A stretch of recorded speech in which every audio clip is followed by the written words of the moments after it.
Welcome back to Rewind of the Living Dead. I'm Damon Martin. And I'm twin brothers Patrick and Eugene Guerra. Now, where did Eugene come from? That's my middle name. Thanks a lot, Uncle Gene. Yeah, there you go. Eugene. Can we just start calling you Eugene on the show? Is that possible? Please don't. He fucking ruined that. That was not anywhere. That was not in the plan until he came in and they were like, oh, let's name him Eugene. I was like, ah, fuck. People listen to the show are like, you didn't know his middle name? There's a reason I didn't know his middle name. He didn't want me to know his middle name. People don't get to know that, but now everybody knows that. Yes, well, my middle name is Paul, so mine's far less egregious, I guess. So. Yeah, that's a good one. Yes, tonight, Patrick, we are reviewing the new Osgood Perkins film, a huge divergence from Longlegs, with the new movie, The Monkey. Yes, Damon, the monkey, starring the likes of, well, Osgood Perkins as Uncle Chip, Sarah Levy as Aunt Ida, Rowan Campbell as Ricky, Elijah Wood as Ted, Colin O'Brien as Petey, Christian Convery as Young Hal / Young Bill, Tatiana Maslany as Lois, and Theo James stars as Hal / Bill, twin brothers themselves. As you mentioned, Damon, a adaptation of a Stephen King short story, which was written for the screen by Osgood Perkins and directed by, yes, last year's target of much ire and celebration, Osgood Perkins. We are talking, Damon, The Monkey. So it's funny, I was doing research for this film, and I again, I don't want to rehash what we did with Longlegs, because I was pretty familiar with Osgood Perkins' career. I said on that podcast, I had seen The Blackcoat's Daughter, and I really enjoyed that movie. That had Kiernan Shipka and Emma Robertson, and I really enjoyed that movie. And that was one of Osgood Perkins' really early films. And I learned at that point he was Anthony Perkins' son and all that good stuff, not to rehash that podcast. But doing research for this film, and I think I actually heard this when I did the research for Longlegs as well, that Osgood Perkins just isn't a fan of horror, which is kind of weird. He's like, yeah. He, if you read interviews, he keeps referencing Terrifier for some reason. He keeps saying like how Terrifier is so popular, and he's like, I guess it's really appealing, but it doesn't interest me whatsoever. And he's like, in true crime doesn't interest me whatsoever. And it's weird because I'm not saying you have to love the genre you're writing or directing about, but you'd think you'd have some general interest. And it's almost like when you read interviews with Osgood Perkins, he almost has like a disdain for horror, which is kind of odd. Yeah. It's weird. It's like sort of, I don't know if you know this about Zendaya. Zendaya doesn't watch movies. And so like she hates doing interviews for these movie things, and so she's just like, I don't watch movies, like I don't care. it's one of those weird things where it's like Osgood's like, yeah, I kind of hate horror. He likes classic horror, and he says he does revisit that from time to time. He goes, we couldn't tell you a damn thing about modern horror. I don't actually have a problem with that necessarily. It's just sort of like whatever. Like the guy likes making films, and horror films happen to just keep falling into his lap. I mean, it seems to be his bag. And I think that lends itself to like actually a very interesting discussion. And his movies seem to conjure a lot of strong feelings. And I think it is because he really takes this genre from a completely different angle, because he doesn't really care about it. So he's just doing what he thinks is interesting. And that has... I mean, there's a lot of directors who I think are out there and just do their own thing. He happens to be one of the lucky ones who gets to do it. But Damon, I mean, it seems like at this point, it seems like I would say it's safe to say, based on everything you've seen, you're kind of an Oz Perkins guy, right? Not really. I did like Blackcoat's Daughter, and you like Longlegs more than I did, but I did enjoy Longlegs a lot. It was in my top 10 last year. I like it. This sounds terrible, and I know I shouldn't say it like this. People are like, you got to judge just the films, don't judge the guy. But I've kind of found the more I read of Osgood Perkins, the less I like him, because it just seems like he says a lot of things that are kind of off-putting. And again, I'm not saying you have to be a fan of horror to make a good horror film, but like I said, when you read his interviews, it almost like seems like he has a disdain for horror. That bugs me, because I'm like, because like when you read, he said, I read an interview with him, I think it was on IndieWire, where he said that he made Longlegs as almost like a pop version, almost like I won't say a mockery, but almost like a certain kind of horror film. And then this one, The Monkey, was almost, he was poking fun at horror fans with this movie. And I'm just like, but you're asking horror fans to plunk down $12-14 to go see your movie, and you're basically telling them you're making fun of them with this movie. So You're right in terms of the art itself. And again, to be totally fair, you should only judge the art. You don't have to necessarily, we've had this whole conversation before Oh about yeah. separate the art from the artist. I think if I'm going to continue to enjoy or try to enjoy Osgood Perkins movies, I need to read less about him because the Yeah. more I read about him, I'm like, this guy just doesn't. This dude says things that just bug me. Yeah, he is sort of like looking his gift horse in the mouth, isn't he? He's just sort of just like, yeah, yeah, go to my horror movies, like patronize them, please. I hate horror. Horror's stupid, and everyone. I mean, I don't think he's that extreme where he's just like he's not saying things like that, but it does feel, I think, insulting to like real fans of the genre. Where he goes, yeah, I think in general it's kind of stupid, and this was a great way to like make fun of how stupid horror films are. It's like, pal, aren't horror films paying the bills? Aren't they keeping the lights on? Doesn't feel that stupid to me. If I was able to make my money making horror films, I'd be rather grateful to that audience. And you know what? Maybe he is. I don't know. I'm actually not telling the audience right now how he feels in general, but it does seem like he doesn't necessarily give a shit about horror. I think it was all over Longlegs last year because people wanted certain things from it. And I think that was more an audience problem and not an Osgood Perkins problem. I actually think he made a rather dreadful, rather intense horror film last year. Some people liked it, some people didn't. And I think a lot of people didn't like it because it didn't follow formulas. It actually bucked a lot of the formulas on purpose. He's really like, and I appreciate that when any kind of director, I think even Josh Rubin, who clearly loves horror, he's another guy who's like, I'm going to buck convention. I'm going to subvert expectations. There's nothing wrong with that. I actually welcome that. So the odds of me showing up to the next Osgood Perkins movie, which by the way, Damon, did you stick around till after the credits? They're already teasing the next Osgood Perkins movie in the end of the movie. I was like, holy shit, this guy he can't not make a horror movie every year. He's the busiest guy in horror. Yeah, it's kind of funny. And it kind of reminds me, like, I can't remember what band it was I listened to, but you know this. I mean, you listen to a lot of music like I listen to, and I can't remember what band it was back, like, late 90s, early 2000s when I was, like, high school, first, a couple years of college. And there was a band I listened to, and they do interviews, and they're like, so what do what do you find your biggest influences are? And they're like a heavy metal band, and I can't again, I don't want to name the band, but it's like a harder edged hard rock heavy metal band. And he's like, so what are your influences? And he's like, oh, and he named like these really obscure, like Godspeed You Black Emperor, and Yeah. just these weird, like bands. Like again, I worked at a record store for years, so I knew these bands, but like, and then nothing that even remotely sounded like what they sound like nothing like even in the same app. And it's almost like, and they're like, well, what metal bands? He's like, oh, I don't listen to metal. And it's almost like I don't want to say you're insulting your fans. But it's almost like the way his attitude was almost like he was in his Sure. his attitude was almost like, oh, I fucking hate that music. I don't listen. I listened to Bing Crosby. I know you didn't say Bing Crosby. I'm just like, huh? And it was He's like, I would never listen to metal. Yeah, like that's basically what he was saying. When he named his influences, it was all these weird off-put, like just random and nothing that in any way, shape, or form sounded like his band. Yeah. And I'm just like, really, that influenced you? Because this doesn't sound anything like your band.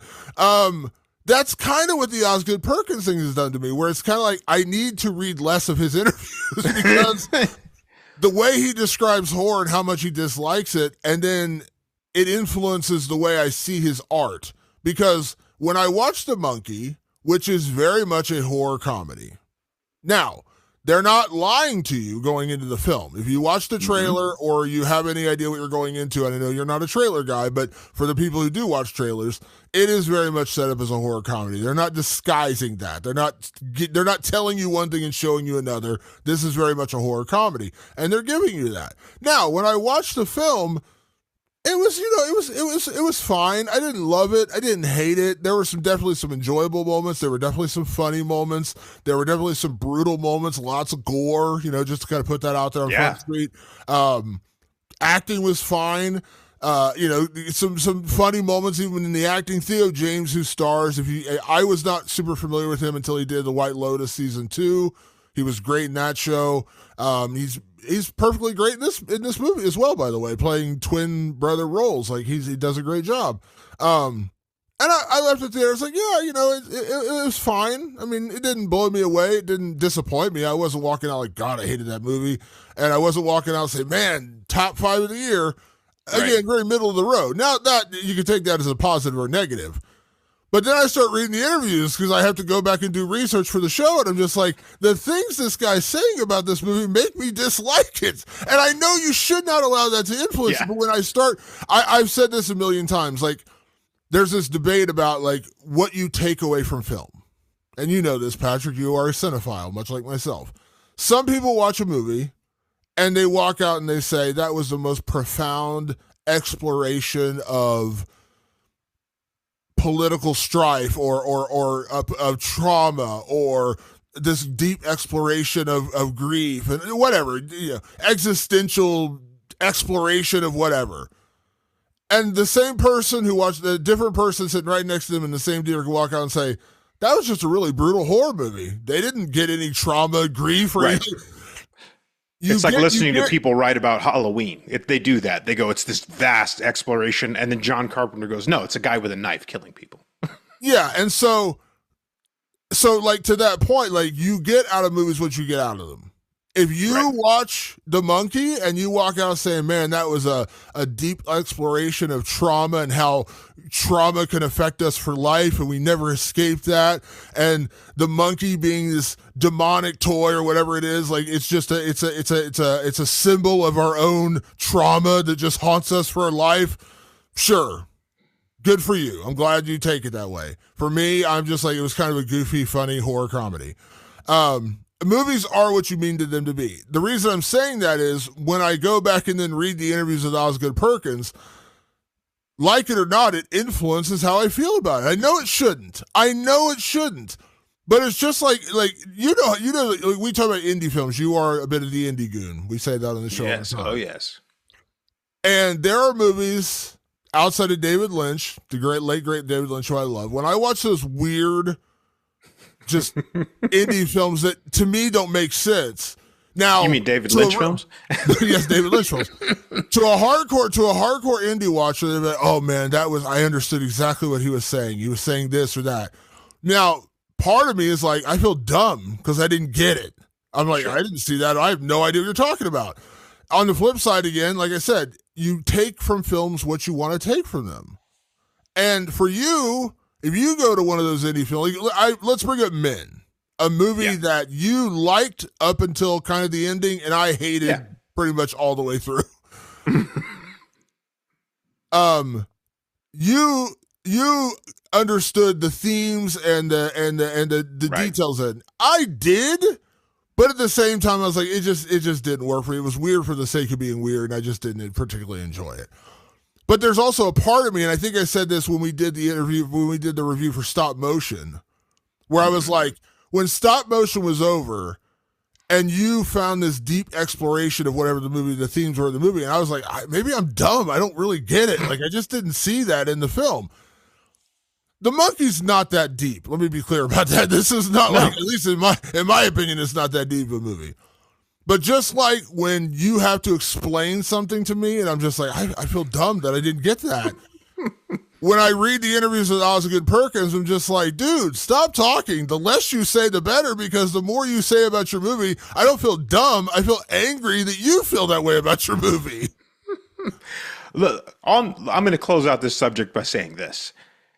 If you're out there and you listen to us and you're like, dude, I hate Robert Eggers and everything he makes, like I just can't stand him and all his pretentious movies, just know that he fucking loves horror movies, okay? Like Osgood Perkins can't stand them, can't stomach them, and like Robert Eggers is rummaging through the dollar bin at his local record store looking for obscure horror films. The guy loves horror, okay? So you don't have to like his films. That's not what I'm saying. All I'm saying is that there are filmmakers out there who really appreciate this genre and do their damnedest to consume it at a very, very incredible rate, at a rate that even Damon and I can't match. So at least give Robert Eggers credit for that he's right there with you. He's probably the biggest fan of horror you know. Him, Rob Zombie, another polarizing figure in horror. That guy has got literal like video stores worth of DVDs, VHS, Blu-rays, 4Ks. The man loves horror like very few people.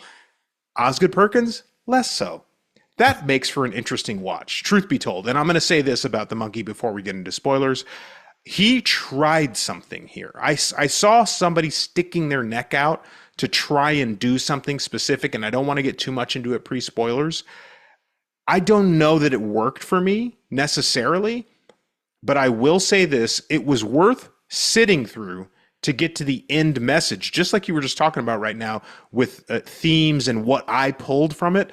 I did pull something from the end of this movie that you didn't necessarily mention there. I think you were kind of dancing around the topic of what I think the monkey is about, but ultimately I was like, I do see what he's up to here. I don't necessarily like the journey that got us to it. Like when I say I didn't like, I didn't hate. I just was like, oh, it's okay. Like it's okay. It's odd even for me, and that's saying a lot, David. You know I like odd shit. And so it was just one of those ones where I was like, yeah, okay, I see what you're up to. I was in a surprisingly crowded theater. I don't know about you, but I went to a 9:45, basically a 10 o'clock showing. Theater was pretty crowded for a Thursday night. Like clearly the horror fans were out in full force. That most of that audience was reacting very warmly to the movie. There's an element of this movie, and I guess I can spoil this because it's not actually something that happens in the movie, but it's an element of the movie. Very self-aware humor, Damon. You know how I feel about that. Now we'll get into it in spoilers, like how he structures the movie and all that good stuff, because it's not like a Josh Rubin self-aware where it's like a bunch of stand-up comedians basically making a movie. It's not that kind. It's just the kind where it's like these characters are sort of in on the joke. And that fucks with me.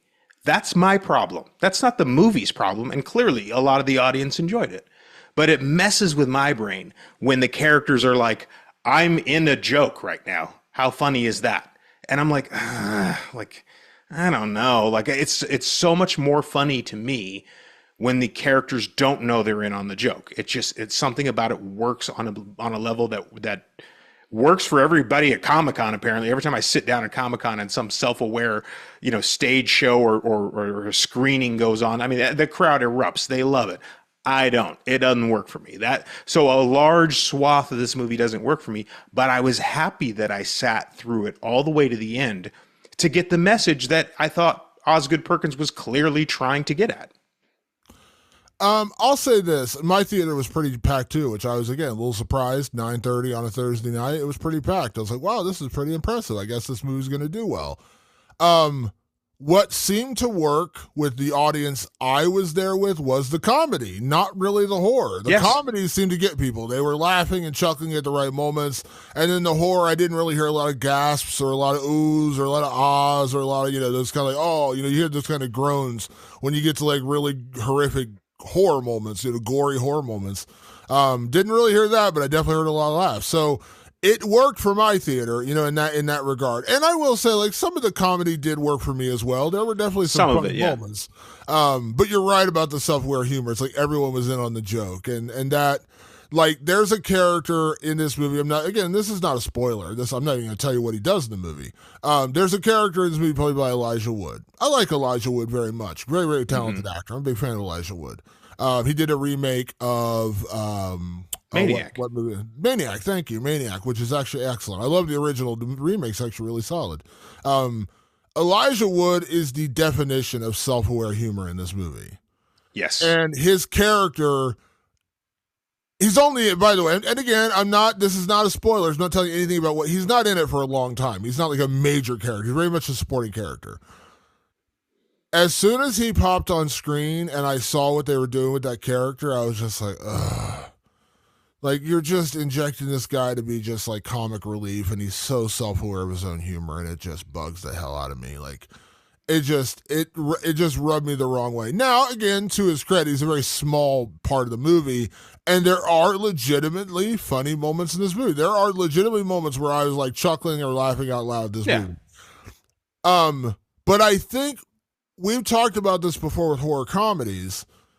There is a certain balancing act that you're generally going to lean one way or the other. You're more horror or you're more comedy. It's a hard balancing act to do both. You look at a great horror comedy, let's say Shaun of the Dead. That movie is far more leans into the comedy than it does the horror, but they know that. They're trying to make you laugh. Now, is it also horrific? It is also gory. Is it also, a great horror film in the middle of that? Absolutely. Zombieland, which is probably my favorite horror comedy. Very funny. It's meant to be funny. They're not trying to make it a super serious movie, but there's definitely some horrific moments in there, especially if you're afraid of clowns and zombies. But they understand, like, they are leaning into the comedy. They're not trying to make Dawn of the Dead. They're not trying to make Night of the Living Dead. They're trying to make you laugh and then inject horror into the movie, and I loved it. And then you get to a sequel like Zombieland 2, which was just god awful and dreadful, and it wasn't funny or scary. That's a whole other story. The monkey kind of weirdly doesn't. I mean, it feels like they wanted to make more of a comedy, Yeah, than horror. But the way they do it, the kind of like the brand of humor that they use in this movie is not going to appeal to everybody. It's just not. And then the horror elements, I will say, are incredibly brutal. Good job on Oz Perkins. Like, he does not pull punches. This is not like a movie where he's like, let's make this appealing to everybody. If you are not a fan of gore, if gore turns you off, if you are like, the Terrifier movies just don't do it for me because it's too gory, run away, because the monkey does not pull punches in that way. But again, my whole point is the balancing act. It feels like there's a weird, I'm not sure they hit the market, I guess is what I'm getting at. Like, it's far more funny, but the horror is actually less in this movie. Like, when you watch Zombieland, it is a very funny movie, but it's very clearly a horror movie. That's a comedy. This one almost doesn't even feel like a horror movie until you get to those really gory moments. Does that make sense what I'm saying? it does. And I wonder if we shouldn't get into spoilers now to talk about the plot, because I think the plot is a big part of, I think, where for me, the comedy goes wrong. So do you want to do spoilers now? Yeah, let's go ahead and get into that. So again, if you haven't seen The Monkey, it is in theaters right now. It looks like it's going to do pretty well opening weekend. Again, I would say, as we always do, go check it out for yourselves. Even if you agree or disagree with us, go check it out right now. If you haven't seen The Monkey, we are now going to get into spoilers, so be forewarned about that. Or if you just don't care, some people don't care, and that's fine too. So Patrick, I'll hand the mic to you. What is it about the plot, or do you want to go through the plot, or do you want me to go through the plot, and then we'll get into the actual story? Let's play a little match of tennis here, Damon, and I'll kick things off. So, we learn very almost immediately through a cold open sequence with Hal and Billy's dad, played by the great Adam Scott, by the way. Just a great little cameo from Adam Scott. I love that guy. And he is trying desperately to get rid of this monkey. Like, immediately, he looks like he's been through hell. He's covered in blood, and he's like, take this fucking monkey off my hands, whatever you can do. And he tries to burn down a building. It's this whole elaborate thing. But after that, Dad hightails it out of town. He is done. Whatever he went through with the monkey was clearly way fucking too much, and he's gone. But the monkey somehow ends up back in his household, and it ends up with his two twin sons, Hal and Bill. And this is when they're young. A large portion of the movie takes place with Hal and Bill as young twin brothers, and then they flash back to that every now and then. Hal is sort of nerdy and meek. Bill is his older brother by 3 seconds or something, or 9 seconds, and he's a bully to him. He's an asshole to his younger brother. He genuinely kind of like hates his twin brother. He doesn't like him. And one day they stumble upon the monkey, and they turn the key, and Damon, things start happening. They don't quite understand how they're happening or why. They're kids. They don't really get it. And then one day it just clicks with them after their babysitter's killed in a horrific Benihana accident. Yeah, at a hibachi. Yeah. In a horrific hibachi accident, they start to realize that, hey, maybe the monkey killed our babysitter. And so Bill the bully is like, hey, jerk, turn the key and see what happens. And mind you, they've been building up very much that Hal kind of hates Bill for how hard Bill bullies him. I mean, to the point where he gets a gang of girls at school to like just torture Hal all the time. Like, so Hal is just broken. He just can't stand it. And so, when Hal turns that key, he's like, hey, monkey, why don't you kill my asshole brother Bill? Like, that would be great. Instead, it kills their mother. And this is where we kind of jump ahead in time. You know, they spend time with their aunt and uncle, but they really just jump ahead to 25 years later. Theo James is now is the adult version of Hal. He's a grown man, kind of a loser, just kind of a shrimpy guy who's going through life, and he and his brother have long been estranged. And as far as they know, they threw that monkey down the well all those years ago when mom died, and they are done with it. Damon, they are not done with this monkey. What is going on with this damn monkey? So we find out that the monkey does reappear in their aunt's house, and their aunt actually ends up dying horrifically. Oh my God. The aunt and uncle take them in. The uncle dies early on. The uncle gets killed horrifically very early on after they first move in there. That's really when they realize that the monkey cannot. You don't pick and choose the monkey's targets. The monkey just takes out who it wants to take out. And when it takes out their uncle rather horrifically, they're like, okay, we got to be done with this thing. They chuck it down a well and they're like, let's be done with this thing. But then years later, it reappears seemingly out of nowhere. And their aunt is killed horrifically in her house. And they contact Hal to basically come back and say, hey, your aunt died. Like, you need to come back and deal with her estate. And Hal has more or less separated himself from the entire world, including his teenage son. He sees once per year because his life has become so toxic and so he's such a paranoid person that he just doesn't want to infect his son with that. And so he has this weekend with his son, his once-a-year son, and while he goes to visit his son, his ex-wife tells him that her new husband, who is a self-help author on parenthood, even though he has no children, which is the self-aware humor I'm talking about with the whole Elijah Wood character. He's like, I'm an expert in the field. That's what they keep saying. I'm an expert in the field. Yet he has no children. Right. He's going to adopt his son, Petey, and they want him gone from his son's life. And he's like, but it's my kid, and his son doesn't understand this. And so, but he's still like, maybe it's the best thing for him because, what I'm doing in my life is not very good for him either. So they go to the aunt's house and they realize the way she died sounds very familiar to the way something would happen with the monkey. And Hal begins to realize the monkey is back. And as time passes, you've come to realize, not trying to skip too far ahead just to get into a bit of a spoiler here, huge spoiler. No, that's good. You find out that Bill realized early on that their mother's death, it was like an aneurysm, for lack of a better word. An aneurysm, and it was just a medical emergency and she died. But he realizes it's not that. Bill realizes that his brother turned the key in the monkey trying to kill him, but they realize later on that the monkey can't be told what to kill, and it killed their mother. And so Bill has been plotting for years to find the monkey, to bring it out, and to get back into his brother's life to get revenge for killing their mother, because while Bill was a bully and an asshole and all these kind of things, he was very much a mama's boy, and he wants to get revenge for their mother. So he has found this monkey, this cursed monkey, and he wants to use it the same way that his brother tries to use it against him. And so that's really the plot of the movie. Yeah, and all of this, if it sounds goofy and weird, it is. It's a movie that I would say is just removed from reality. Like almost like Longlegs in one respect. Although I felt like Longlegs felt more grounded, but you're still like, boy, these are odd people and odd characters. Everybody in The Monkey has like weird haircuts. Everybody they talk weird. They almost talk. Actually, my buddy, Real Dumb on TikTok, if you follow him, he said this great. He said, it sounds like they were all written by the same person. Like they all kind of speak the same. They all sort of act the same. They're all sort of strange. It's like a Tim Burton movie is how I would describe this. But it's a Tim Burton movie without Tim Burton's style. So it's really hard to like gauge what exactly they're trying to do. Like a Tim Burton movie looks like a cartoon almost. Like even Edward Scissorhands.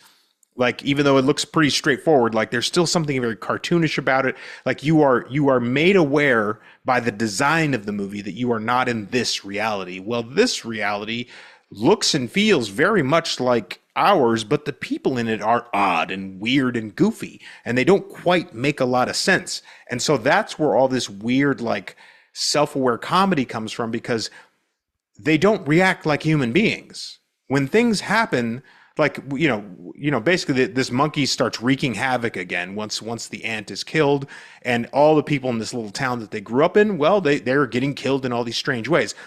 But there's moments where like a guy gets sprayed with blood as he watches somebody be maimed by their own lawnmower, and he just like takes a sip of beer while that's happening. No one would do that. He'd be freaked out. Even if he did, he could be freaked out in a funny way. I'm fine with that.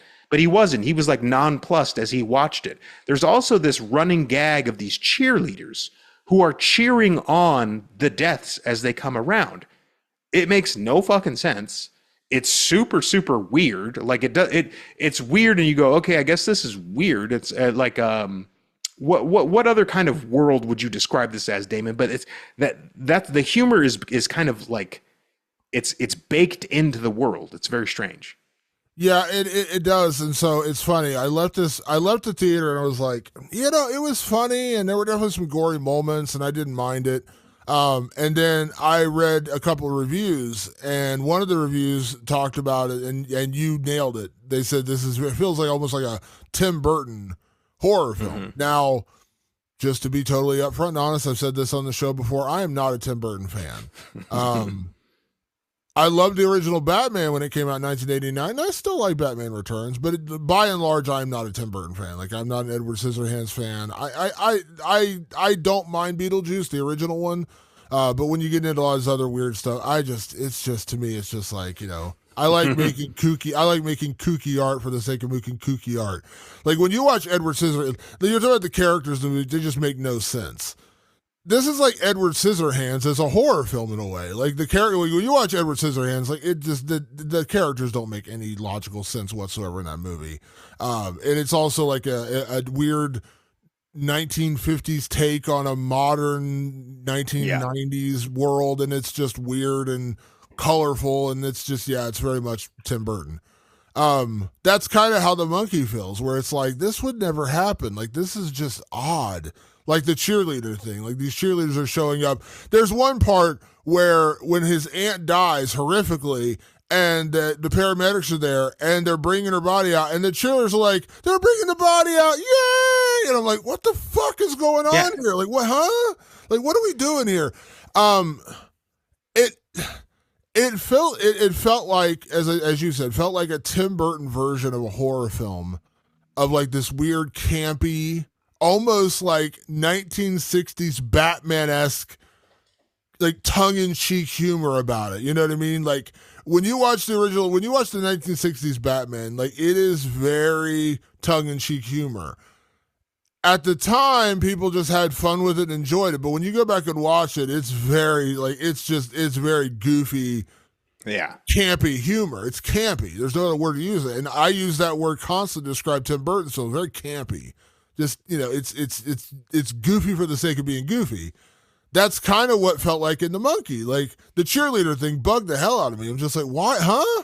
They're cheerleading, the body's coming out. Woo! I'm like, what? Yeah. What are we doing here? You know why Tim Burton does it better, and it's still a bit intangible. So bear with me. I refuse to believe he does anything better. But go ahead. Sorry. I promise you he does. and Beetlejuice is a good example. He's better at world building because he does not forget to inject the humanity into his characters. The characters, the Gina Davis and the Alec Baldwin characters, like you understand what their lives are. You understand who they are in a very simple way. They're just two nice people who live in a small town. They can't have kids. So they're just sort of like enjoying their life as best they can. And then their life gets literally turned upside down. They end up in the afterlife, and it's strange. And then you meet the Dietzes, and the Dietzes, they're corny and weird and strange, but you understand their humanity too. You understand who they are. Like Tim Burton's just very efficient at putting that together, or at least he was during that time. I would argue his work has kind of waned over the years, but his ability in a movie like Beetlejuice was to establish the humanity of these characters. The Monkey, it's like all the characters are sociopaths. All of them. Even Hal. Even Hal almost doesn't feel like you feel sorry for Hal because of how he's being treated, but he still doesn't behave like a human being. And definitely Bill doesn't. Even at times their mom doesn't. And nothing about the Adam Scott moment felt like human. Nothing about the cheerleaders feels human. Everything feels like almost like one of those damn dolls from the Longlegs movies. Like something is just so not human about them. So to buy into what they're doing is difficult because in my opinion, the buildup of this movie, like that first act where you are kind of building the world, and he's certainly building this case of like Hal versus Bill and Bill versus Hal and all this shit. He's not building a ton of humanity until the end. And I don't know if you want to get into the end here, if you'd like to. I mean, you kind of did. You kind of did with Bill's designs, and that really takes us into the end of the movie.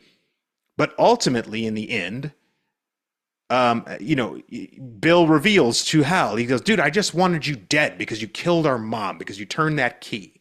He goes, and it's made my life miserable. And Bill is in sort of this state of arrested development. Like when you meet him as an adult, he still dresses like a kid from the 90s. Like there's something wrong with him. He just got stuck in that moment when his mom died.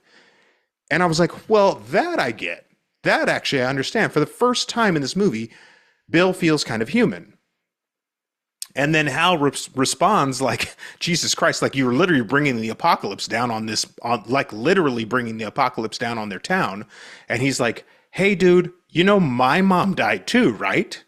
Like you get that, don't you? And the first time in his life, Bill's like, oh yeah, I guess so. But again, it's still so like robotic and inhuman that I don't like feel for Bill in that moment at all. I still feel for Hal. I think Hal's the best developed character in the whole movie. But there's just something so robotic that you're not able to like connect with the humor. So it doesn't make sense that they're doing this. It almost reminds me, it's like if I was at Osgood Perkins' house for like, you know, a summer party and we're all hanging out and he's just making jokes. That's what this movie feels like. It feels like very inside jokes that he thinks are hilarious. But like he's not making them relatable to everybody. He's not bringing the whole crowd in. It's like this is Osgood Perkins humor. Don't you think it's hilarious? And you're like, no, all these people feel like robotic fucking sociopaths. Like nothing about. I don't connect with these people. You could argue that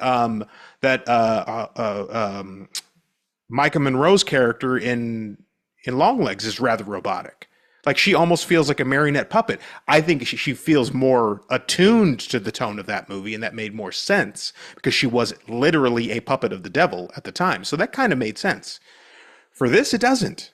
For this, it just feels weird. It just feels dry and disconnected, and it feels like Osgood Perkins was making jokes that were funny to him, if that makes any sense. Well, it does make sense, and here's a great story. Talk about reading interviews with Osgood Perkins. He was talking about when he made Longlegs, and he said he found Micah Monroe's character hilarious, and every time she would do a take, he would be behind a monitor cracking up laughing, and he said she struggled to deal with that during the filming because it's kind of a serious, I mean, I know, like, it's a kind of a serious movie. Like, it's a drama and a horror movie. And particularly when Micah Monroe's character, the trauma that she's dealing with in that movie, if your director is sitting behind the monitor, he's literally cracking up at your take, it's a little off-putting, right? And he said she struggled with that. And I'm just like, when I read that, I was like, you kind of sound like an ass. Like, you know, like right. You're laughing Yeah. at your lead actor. Like, you think it's hilarious, but she's not in on the joke. And that's exactly what you're talking about. He thought Micah Monroe's character in Longlegs was hilarious. And he's sitting behind the monitor during filming laughing. And he's like, oh, Micah Monroe struggled with that. No shit, dude, because she's not making a comedy. She's not trying to play this comedically. And that kind of speaks to your point of like he's in on his own joke, but he's the only one who gets the joke.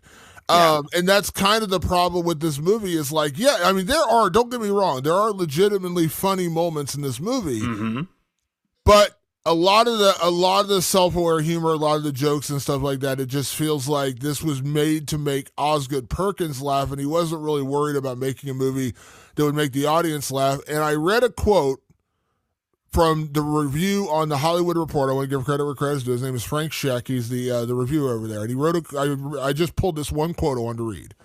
The monkey proves a major stylistic U-turn, talking about Osgood Perkins, of course, that will either strike horror fans as the coolest thing ever or just insanely silly.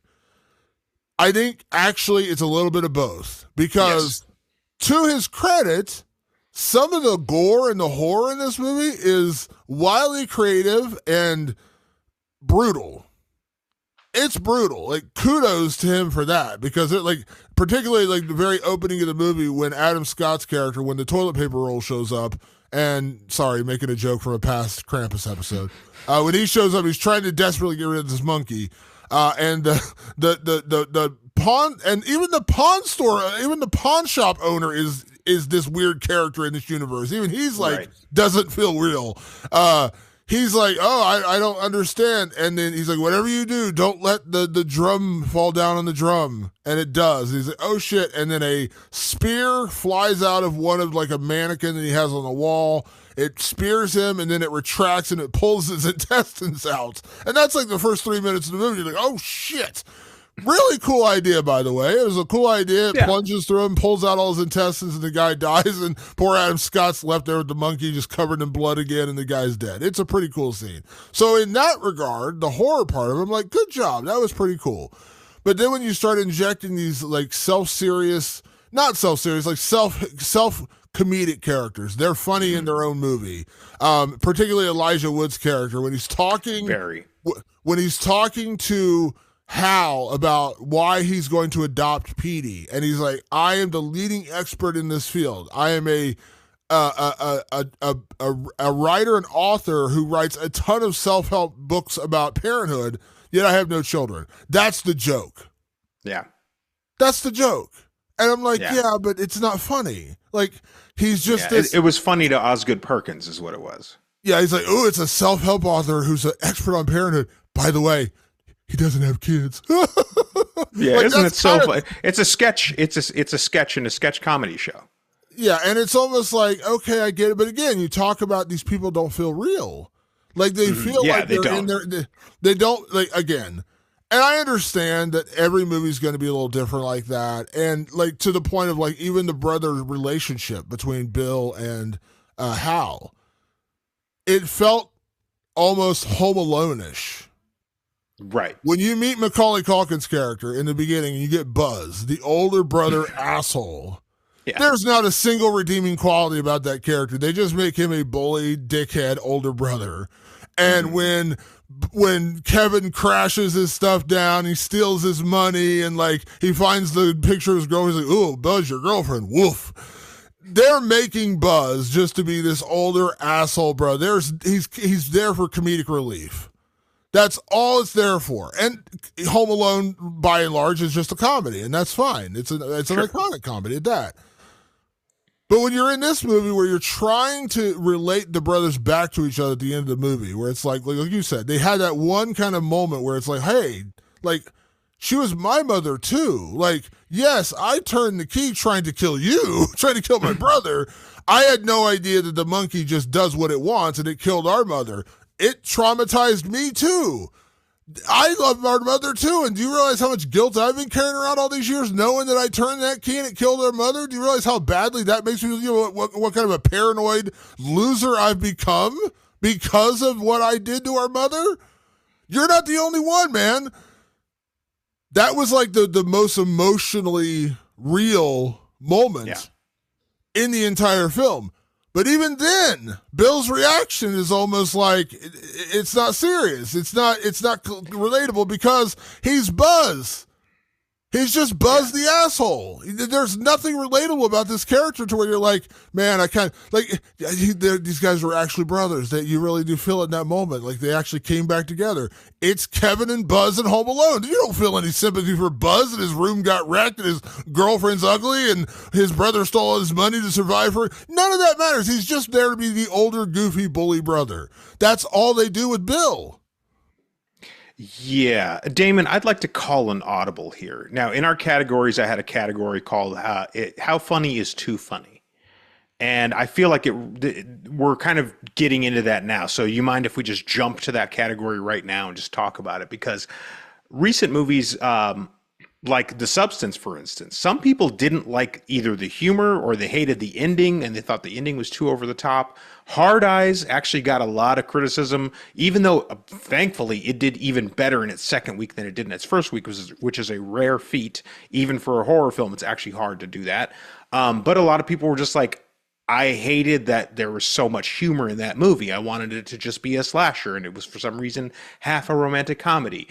I think the monkey is going to suffer this same problem, and so it begs the question: is something like this, which to me, playing pop psychologist, I go, this is sort of exposing Osgood Perkins as a guy who cannot get in touch with his feelings, who like insists. Taika Waititi reminds me of that too. It's like the minute something gets serious, I have to diffuse it with a joke.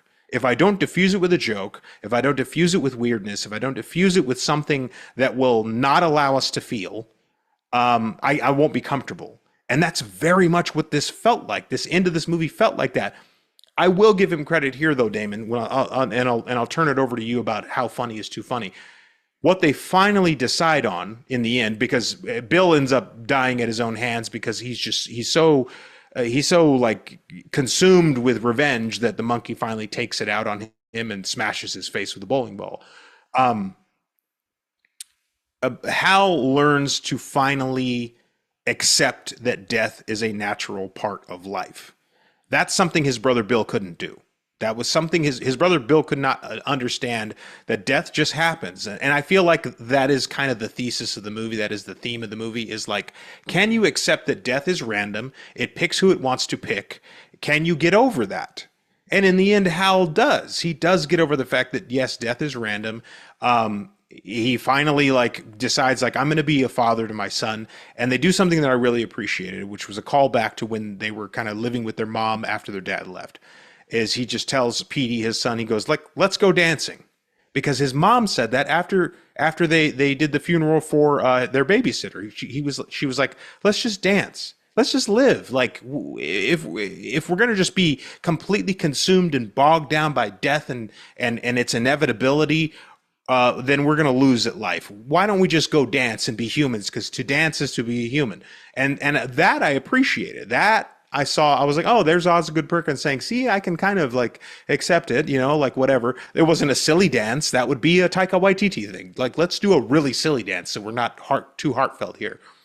But Damon, are horror movies at risk of becoming too funny? I think like Marvel's a great example, where it decided that all Marvel movies had to be comedies at their heart, aside from Endgame and Infinity War. And even those had really funny moments in them. But it was like they were just sort of like, hey, we won't be serious. We're going to be funny all the time. And if it's not funny, then we won't do it. Is that a problem in horror? I think it just depends on the kind of movie you're attempting to make. Because like when I watch The Substance, there are funny moments in The Substance, but it's not a comedy. And I would never describe that movie as a comedy. I think a great example of like the balancing act of where you can laugh, but it's not in any way a horror, is very much a horror movie or very much a thriller, not a comedy, but there are comedy moments.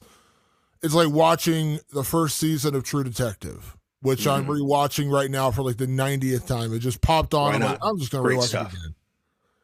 That show is very serious, and it deals with a very serious subject matter. But that show also absolutely cracks me up with some of the lines in there. Like the one part where they're at the bar, and Marty is talking to Rust, and he's like, every time I set the bar, you just go higher and higher. You're like the Michael Jordan of being a son of a bitch. I use that line in my day-to-day life. I'm like, you're like the Michael Jordan of being a son of a bitch. Really, and just funny moments. Now, the vast majority of that show is incredibly serious and not funny at all. But you inject Seven is another great example of that. We talked about our favorite funny moments in Seven, mine being the part where Arlie Ermey's at the desk and he's like, this ain't even my desk. And he just hangs up. Just little moments of comedy, a little bit of levity amongst a very serious movie. That works. Now, when you're making a straight up horror comedy, you got, again, I talked about it earlier, you got to find that balancing act. Like, where do you want to balance that? Like, when I watch Zombieland, I'm not going to watch a horror movie. I'm going to watch a comedy that has horror elements. When I watch Shaun of the Dead, I'm going to watch a comedy that has horror elements. And Shaun of the Dead actually has a pretty good message in there as well. I enjoy that movie a lot. I love Shaun of the Dead. Who doesn't? Tons of heart in that movie. Tons of heart in Shaun of the Dead. And you could argue same in Zombieland, actually. There's tons of heart in that when you get to the end of it. Like when you actually realize, like, Woody Harrelson's character, sorry to spoil the movie, it's 30 years old, his son died in the zombie apocalypse. They actually inject a very serious moment of this, like, cartoonish, Yosemite Sim character. And you find out that, like, a part of his personality is because he's just being boisterous and loud because he's still dealing with the tragedy of losing his son at the start of the zombie apocalypse. They inject that into the movie, just like with Jesse Eisenberg's character who finds out his parents are dead. Like, there's a moment in there you're like, damn, like, that's pretty serious. You can inject that into a horror comedy and it has heart. You mentioned Shaun of the Dead, it has heart. The Monkey, there's no heart. Yeah, there isn't. You kind of feel bad for Hal because his brother's such a dickhead, but again, the brother is such a comedic dickhead that he's buzzed from Home Alone that you don't take it seriously. Like you kind of feel bad for Hal, but it's so cartoonish that it's hard to feel bad for anybody. Right? Like it's just that these characters don't feel real. So when you talk about how much comedy is too much comedy, you gotta know what kind of movie you're making. You look at a great film that we reviewed and we loved, Werewolves Within. Ooh, Josh great. Rubin. As a comedy that's got horror elements. It is fucking hilarious. That movie absolutely cracks me up. Now, there are some really good horror elements in that movie, but it is a comedy first, horror second. Nothing wrong with that. Shaun of the Dead, same way.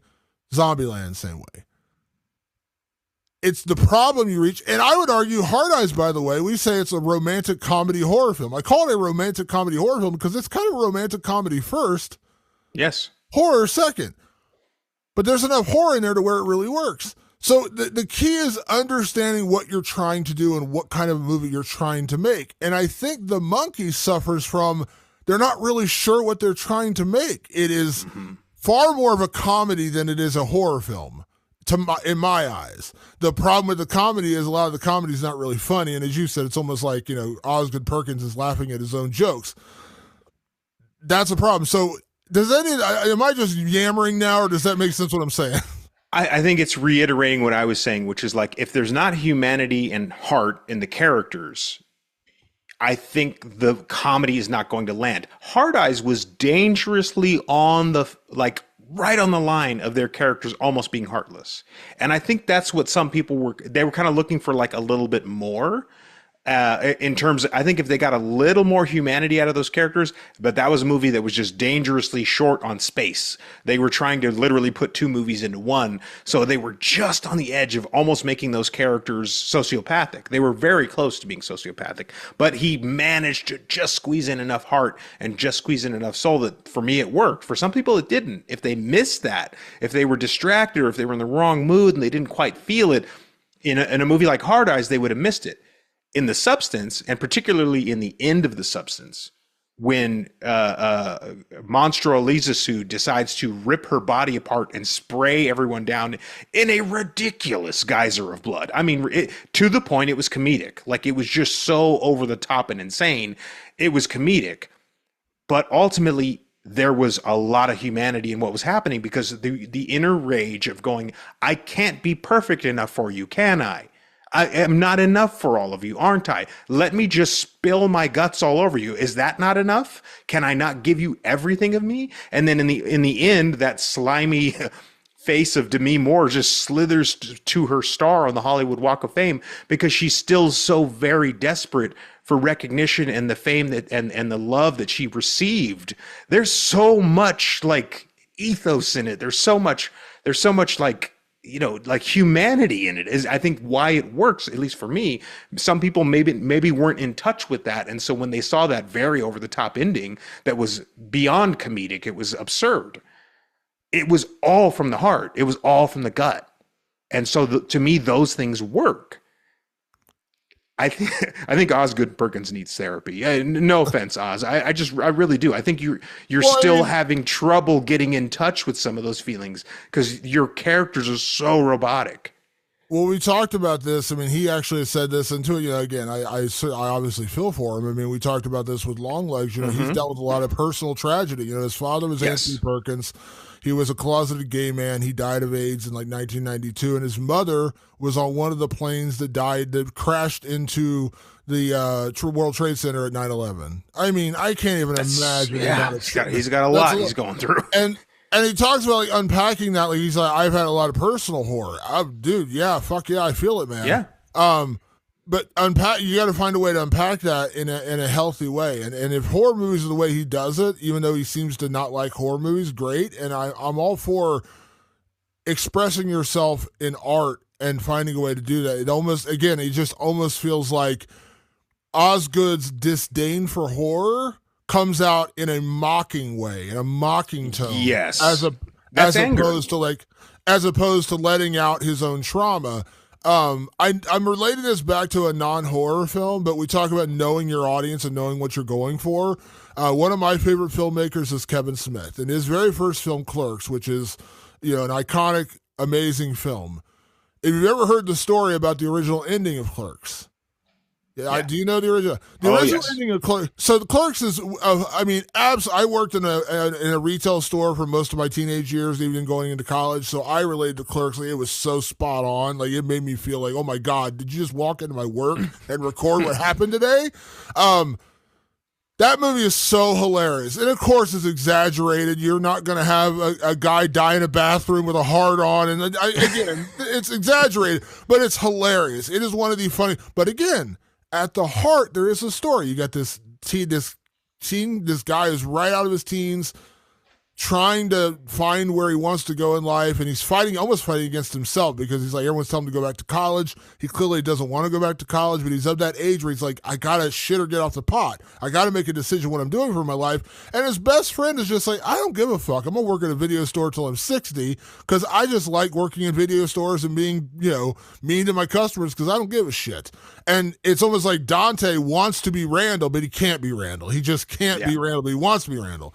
But these two characters are very much like, they're so connected they can't separate. They're like brothers and they can't get away from each other.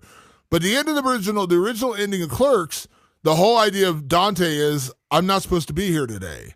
And at the end of Clerks, as he's locking up, someone walks in to rob the convenience store and they shoot and kill Dante. That's the end of the original Clerks. Yeah. And it showed the audiences, test audiences, and one of the producers who was like, I can sell this movie, but you got to change the ending. And Kevin Smith's like, what are you talking about? It's like the perfect ending. This guy who's like despondent all day, he didn't want to be here today. His life isn't going where it's wanting to go, and it's kind of falling apart on him. And what is the ultimate irony of I didn't want to be here today? I get shot at the end of the day. And he's like, Kevin, I understand the message you're trying to convey, but audiences are going to hate it. It doesn't make sense for your movie. It's a comedy. And yes, you can inject the bigger story for people to take away if they want to take away from that. But if you inject the lead character just gets shot at the end of the movie and that's how it is, you've completely changed the dynamic of your film. And he's like, all right, I guess. And they changed it. I think that's kind of where it's like with Osgood Perkins. It's like, again, you got to know your audience. Is too much comedy, is enough comedy, too much comedy, however you want to say it. This movie doesn't quite know what it wants to be. It is far more comedic than it is horror, but the comedy just doesn't land. And again, everyone's got the people watch Wes Anderson movies and they think Wes Anderson movies are hilarious. I'm not a big Wes Anderson fan. Everyone's got their own brand of comedy, but the comedy for this movie just didn't work for me. I just, I was sitting there going, I think the problem is Osgood Perkins isn't funny. He's not a funny person. He's probably really funny to his friends and family, like whoever he holds court with. I bet they laugh like incessantly at him.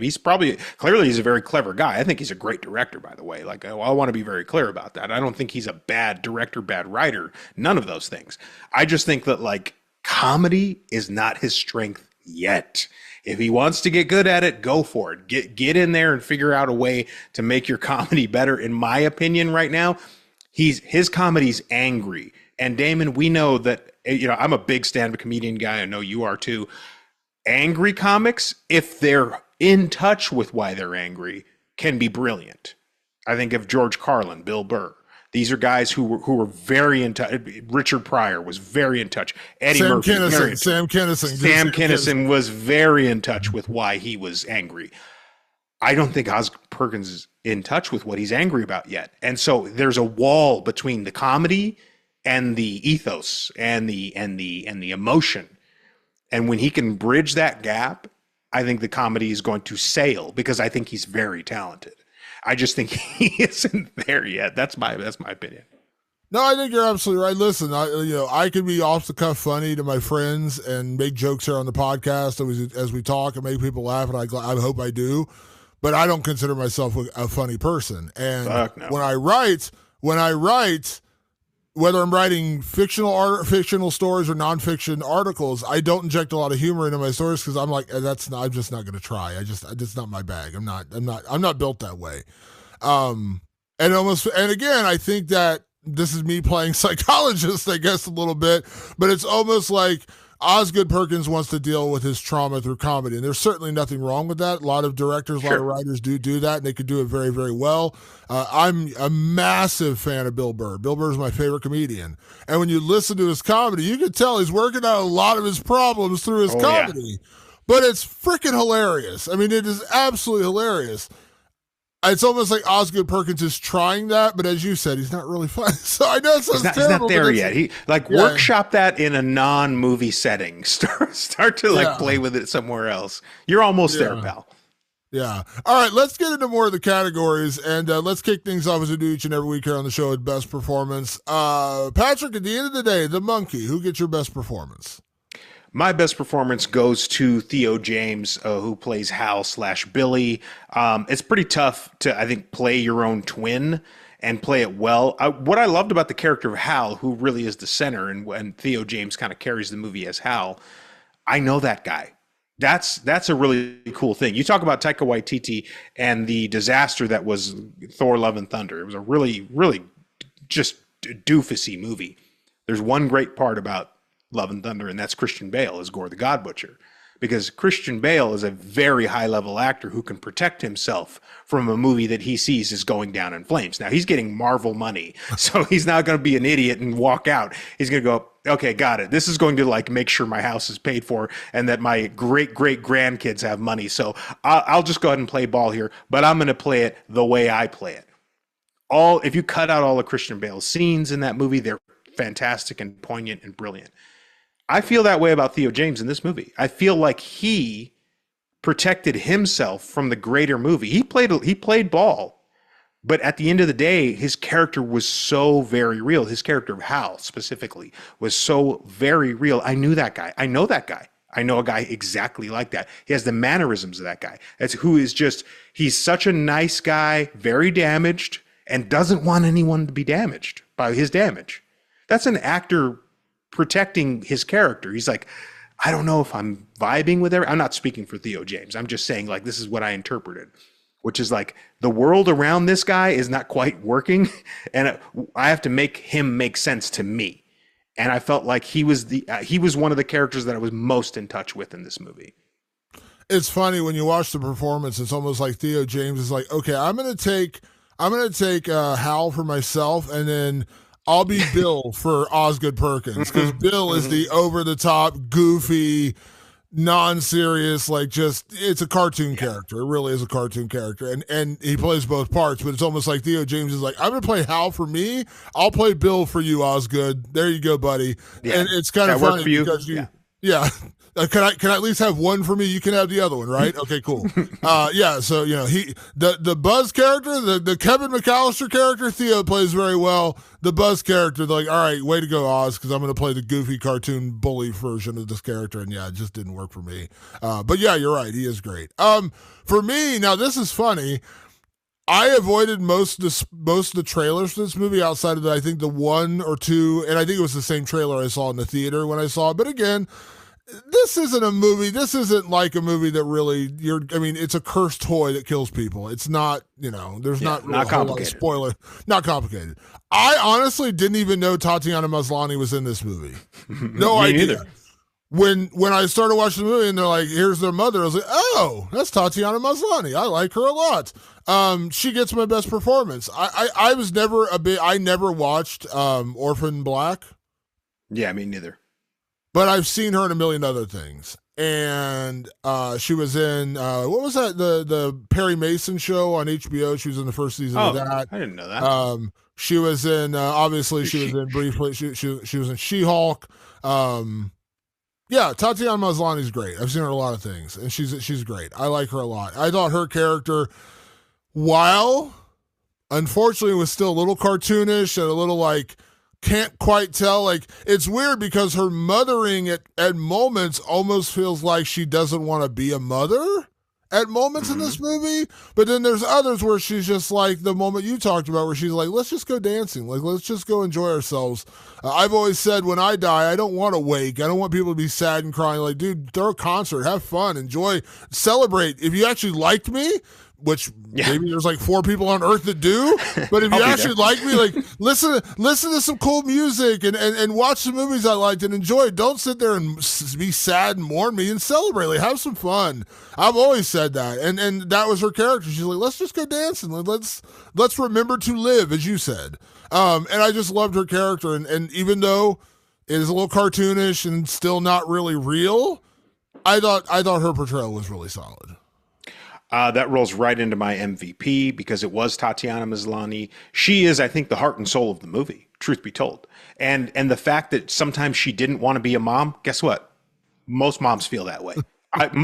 Like, your father ran off. Your brother Bill is a little shit. I've got to cook. I've got to clean. I got to go to work. I got to make sure that your socks are laundered. Some of them are completely stiff, if you know what I'm saying. I've got to deal with all this shit. Sometimes moms don't want to, and that's a completely real and human thing.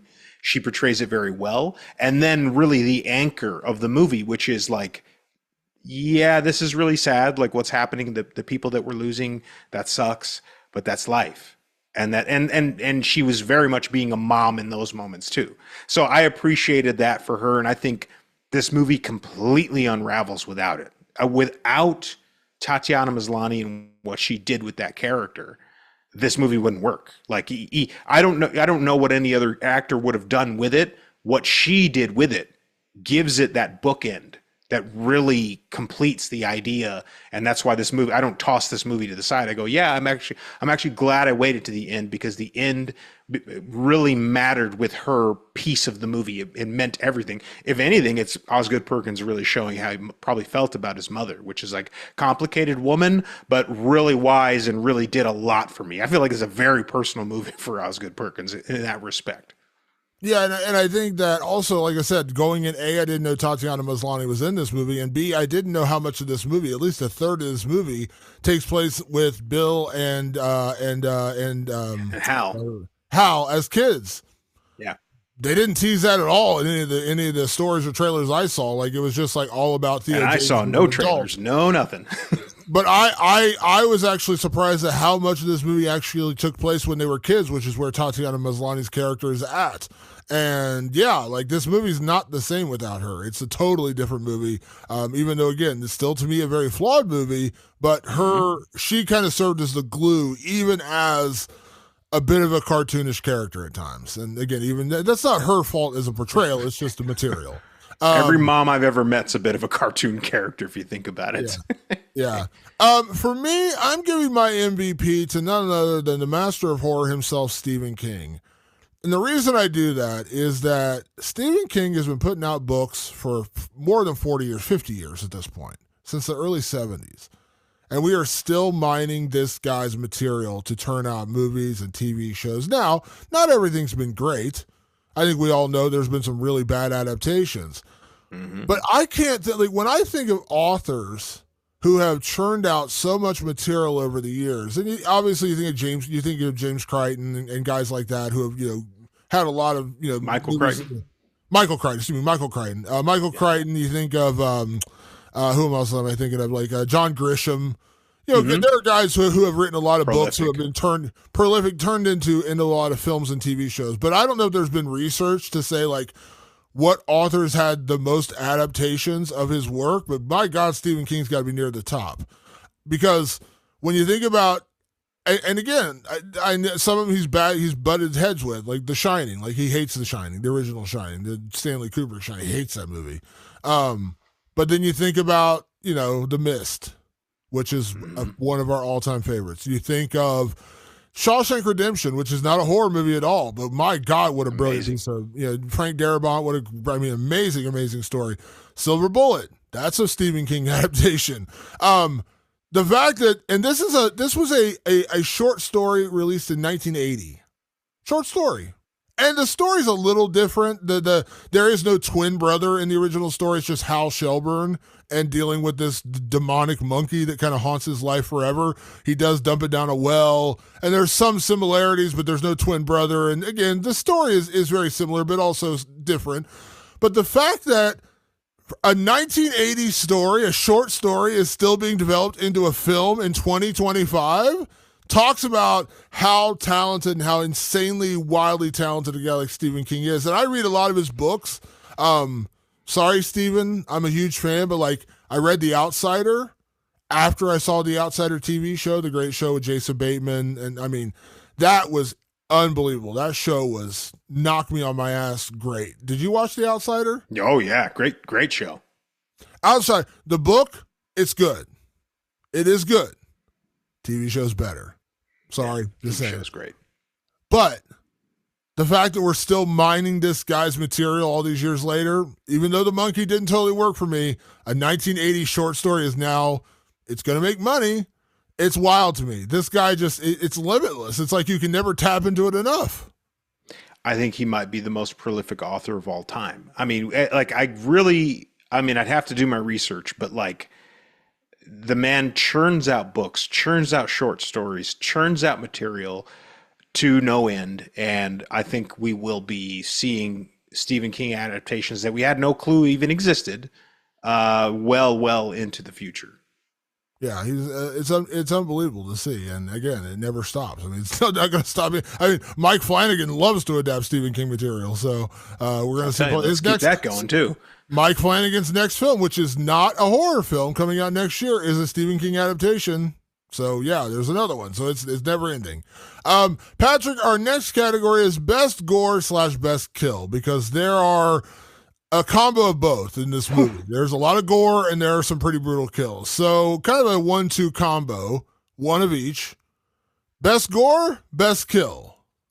Damon, I feel like we have done the audience a disservice by not explaining this movie is heavy on kills and heavy on gore. Like very heavy. The problem is most of it's comedic. Most of it is intended to be comedic. And you actually do get a lot of laughs from those kills, and that's true. But again, it's almost a way to diffuse it. It's almost a way for there to be no real weight on it, is to make it all funny. But indeed, this movie is just littered with kills and gore.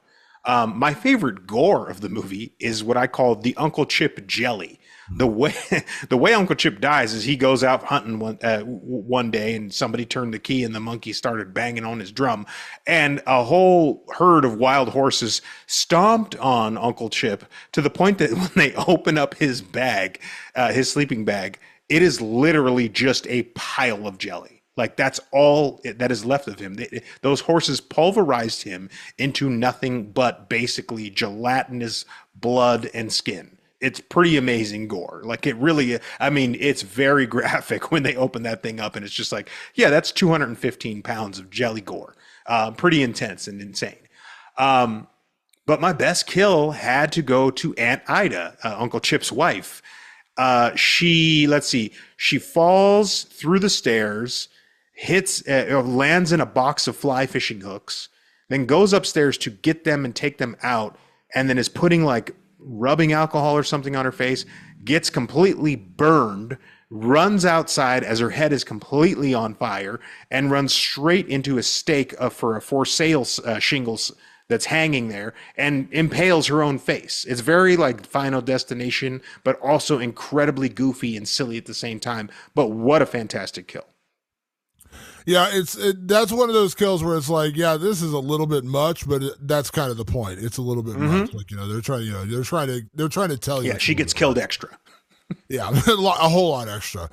So for me, the best gore, and this was again, I just love the creativity of this. Was the opening kill that I talked about with the harpoon going Yeah. into the pawn shop clerk, and like it goes into him. Now that's bad enough. It plunges through the guy into the wall, and blood splurts out, and Adam Scott is standing there like, "Oh shit, it's happening again. This monkey's killing people." But then the hook retracts out of him and it pulls his intestine with it, and it's just so grabbing to see this guy's entire intestine just go, and he just kind of like implodes almost because his entire intestine gets ripped out of him. I thought that was pretty creative because in the moment you just think, oh, he got harpooned, he's dead. Right. You don't necessarily see the retraction coming, and when the retraction comes and it rips out his intestine, pretty creative kill. I will give credit for that. I was like, because again, this is the very beginning of the movie, so you don't really know what's coming quite yet. So I really enjoyed that one. As far as best kill, even though a lot of this movie didn't work for me, I did find it funny and ironic that right at the end of the movie when Bill and Hal kind of come to an agreement, like, this is dumb. We are our only family left alive. Like, we should put our differences aside and be a family. Bury the hatchet. And then Bill, the monkey, gets one last click in, and Bill gets his head taken off by his mother's bowling ball. His head gets literally decapitated, and the bowling ball, you see Lois, which is their mother's name, her bowling ball just decapitates him. And they're like, well, shit, guess there's no reconciliation happening now. I just thought it was rather ironic that's like after everything Bill did to try to kill his brother, he's the one who ends up getting killed by the monkey. And so I thought that was a pretty good one. Just, again, out of nowhere, and his head just getting absolutely lopped off by a bowling ball. Although I will say, honorable mention was the bees killing the one character, not because it was a particularly good kill, but because it was played by Rohan Campbell, who also played Corey in Halloween Ends. And Yes. sorry, Rohan, I have nothing against you personally, but anytime I get to see the guy who played Corey get killed, I'm happy with it. So yeah, you get an honorable mention for just thank God he got killed. That's my favorite Rohan character, by the way. I think his name is Ricky in this movie. He's like a Hesher or something like that. Yeah. Yeah, he's very much that. Yeah, when I saw, I may have mentioned this on. I know I mentioned it off air. When I saw he's in this movie, I saw they did they were doing the premiere, and I saw Rohan Campbell, and I was like, oh no, not Corey. And I'm sorry, Rohan Campbell. I'm sure you're the nicest guy in the world, but it's just like that connotation I have of Halloween Ends and Corey, and yeah, it's just a lot of negative feelings there. Yeah, that's that you need to work through. This is me working out my trauma on you, Rohan. I'm sorry, buddy. Still working out my Halloween Ends trauma. Next category, can we survive this horror film? Now, this is an interesting category for this movie because the point of the movie, as you pointed out, Patrick, is that death is random. There is no rhyme or reason to it. There is no meaning behind it. Just because someone dies doesn't mean like it was just their time. Yeah. So I guess the way I would say it is, I don't know. Would we survive this horror film? Because it is random. And so, I mean, I guess if you're around the monkey, your odds get cut down dramatically. So I'll say if I'm around the monkey, I'm probably screwed because it's like they were in this small little hometown in Maine where they were living, which of course is the state where all the Stephen King stories take place. And it's like a town of 400 people, and it just took out a whole bunch of people. So I'm playing the lottery here. I got like a 1 in 4 chance of survival. So I'll say no. I'll probably get taken out somewhere or another. Can I flip this question on its head Please. a little bit, Patrick? Please. Okay. Let's surmise we're not surviving this horror film. Mm-hmm. How do you die? Oh my God! What is the way the monkey takes you out? Because it's kind of like a personal way. Because like for Uncle Chip, he was out hunting and he got trampled by wild horses. Obviously, the ant was in the house; it was a little different. But like everyone's kind of like a personal, like the cheerleaders at the end, which is another kind of like dumb one. They're cheering and they get taken out by a semi truck and they all just die. Weirdly, and again, whatever. So how do you die? How does the monkey take you out? Oh God, I would have to imagine. I have such an elaborate nighttime routine. Like all I have to do basically an hour's worth of things to get to bed at night. And I think the irony would be something like I would be flossing or something, and the floss would like sever some ventricle in my cheek or something, and I would bleed out, but I would be struggling to go upstairs or something and like fall out of a window. Like just something where it's just like all my routines would completely screw me over, and in the end because of my neuroses of how many things I have to do before I go to bed. So for me, I know, and like I'm not saying I know this is how I'm going to die, but I feel like it would just be befitting because I am surrounded constantly by electronics. So I feel like something would explode and impale me, or something would fall and impale me, or something would implode and Your explode and just kill bookshelves. me. Bookshelves behind me falling on me, but I'm surrounded. Like I got a speaker here, I got a TV here, I got two big lights here, I got a computer in front of me, I got a microphone. Something bad is going to happen to electronics. So I'm either going to feel like my microphone's going to somehow impale me, or one of the lights is going to explode and like stab me in the eye. I'm not going to be able to see it. I'm going to trip and kill myself. It's going to be related to electronics because I am surrounded by electronics. So something's going to explode or fall, and that's how I'm going to die if that's the monkey's fate for me. It's like I'm too attached to work. I'm too attached to electronics. That's the way it's going to get its revenge on me, is saying, all right, buddy, you like your computer a little bit too much, your computer's going to kill you. Oh yeah, yeah, that makes sense. Real quick, before we move on to our last category, we were talking about like humor that almost doesn't feel, the humor that doesn't work. And we talk about like the kills are almost so over the top and ridiculous. And the humor just like, it's like the cheerleaders being wiped out at the end of the movie. It's almost like the Yeah. cheerleaders, that was such a dumb part. A movie that gets it right, that is absolutely hilarious, but actually has a real, like when you really think about it, actually has a pretty serious story at the heart of it. A movie like Fargo. Mm-hmm. Think about the wood chipper scene.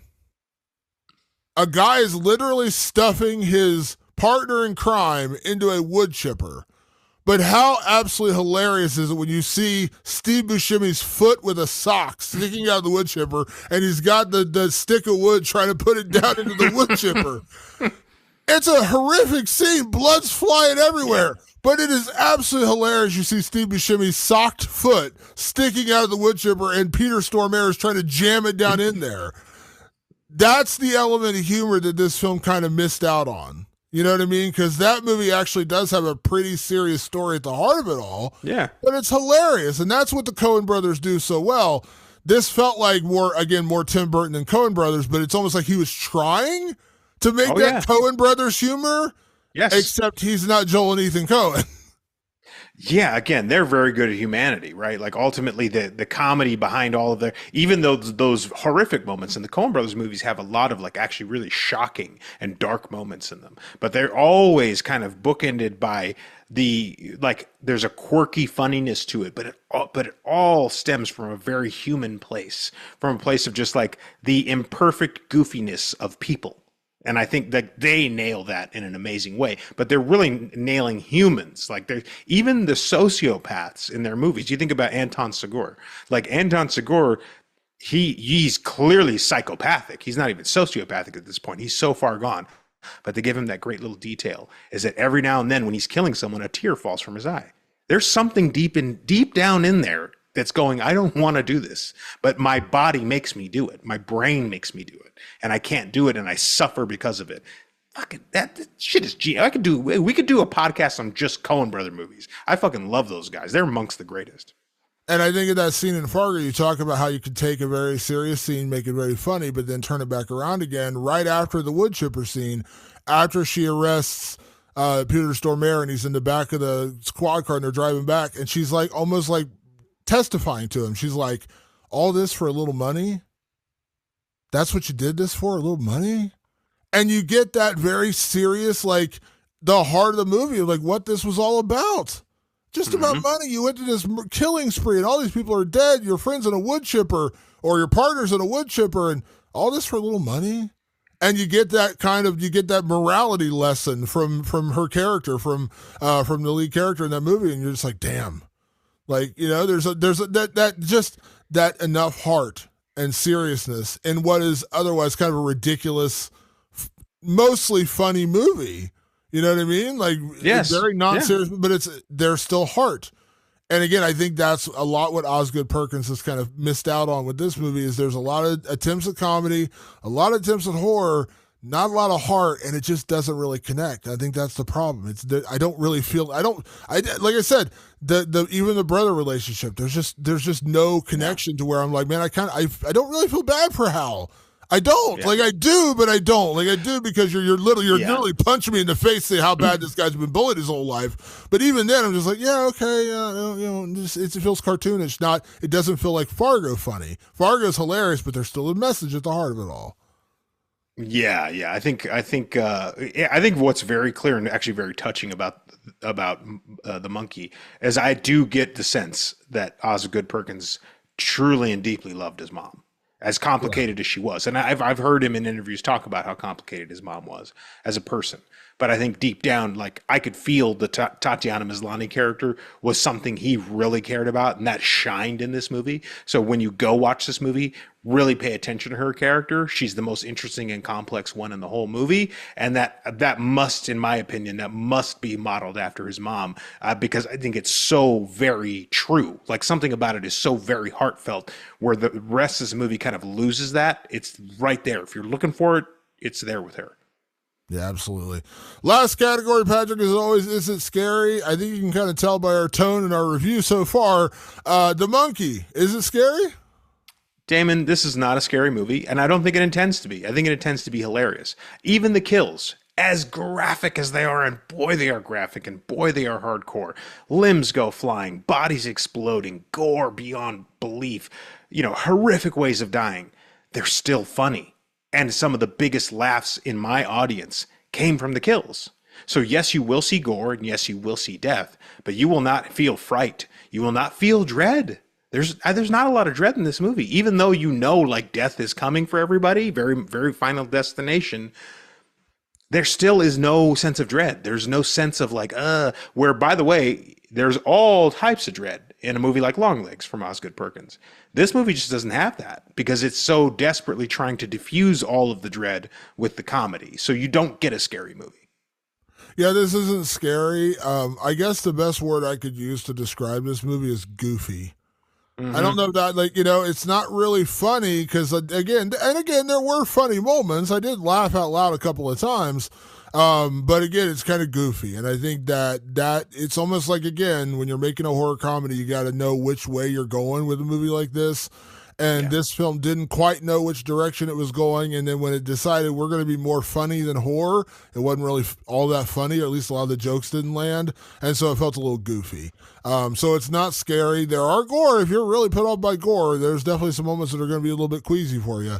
But otherwise, it's just not that kind of movie. And it almost feels like, I don't know, like for a guy who keeps saying he doesn't like horror, but he keeps making horror, like, dude, maybe try to make a different kind of movie just to see if you enjoy it more, because he said that Longlegs was almost like a pop version of a horror film, and this one he was kind of poking fun at horror fans, and it kind of shows. Try your hand at a drama, dude. Like, try to get it out in the drama instead of a horror movie. It's weird that he keeps going back to horror, yet he seems to not like horror. So I don't know. Maybe take a stab at something else. I'm just saying. Yeah, give it a shot. Let's see. I'll show up, by the way, because again, I think he's very talented. So yeah, try something else, Oz. I agree. Try something. Just try another. Maybe not comedy. I don't know. Maybe not. Maybe workshop that more.